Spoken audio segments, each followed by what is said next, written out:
هيك نصرا لشعبنا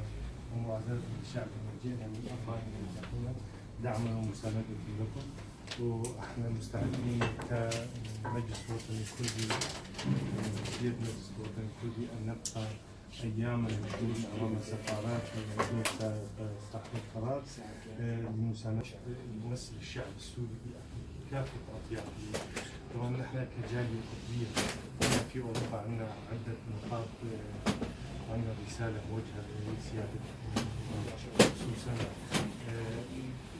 كرؤية الهومسية والجالية الكردية في أوروبا، إنه يا ريت لو تأخذوها بعين الاعتبار قدر الإمكان عدم وجود بشار الأسد وزمرته في حاضر ومستقبل سوريا، وخاصة في المرحلة الانتقالية، اجتثاث جذور النظام الإيراني الطائفي